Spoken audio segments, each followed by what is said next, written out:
जीरा बेकरार, जीरा बेकरार।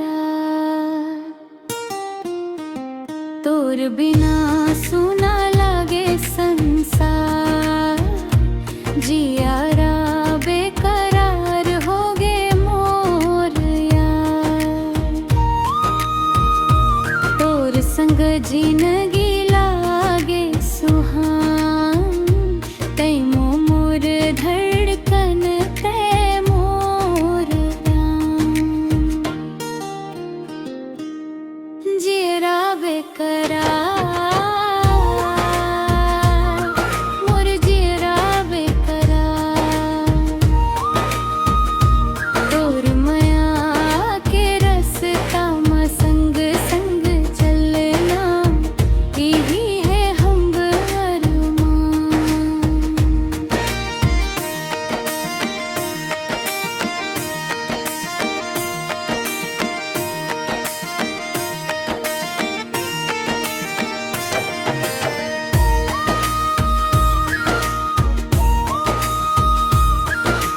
दिन हाथ थे रात घलो कथे, तोरे सुरता में ये मन जागे।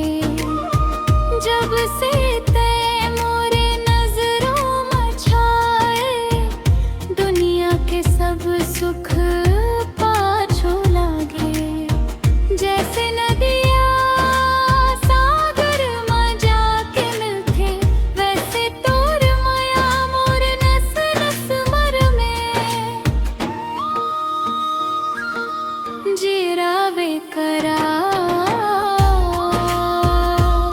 मोर जीरा बेकरार। खेत खार अमराई के छाँव सब लागे सुघर, जब संग मते हाओ। बादल घलो हमर प्रीत ला देख के, धरती में झुकाए अपन पाँव।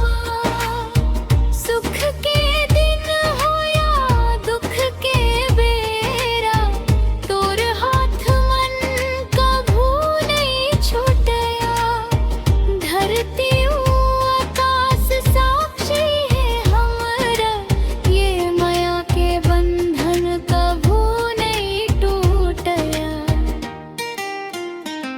तोर बिना सुना लागे संसार, जियारा बेकरार हो गे मोर यार।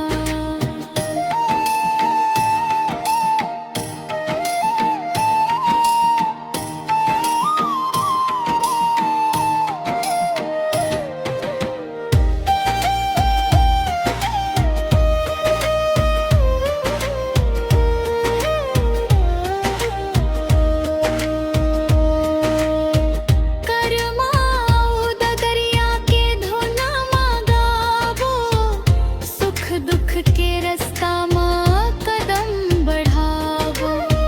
दुनिया चाहे कुछु घलो कहले, तोर हाथ धर के मैं आगे बढ़बो।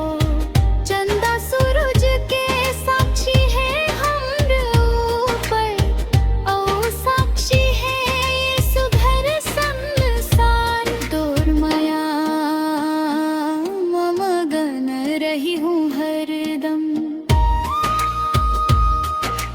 बन के तोर सुघर परछाई यार।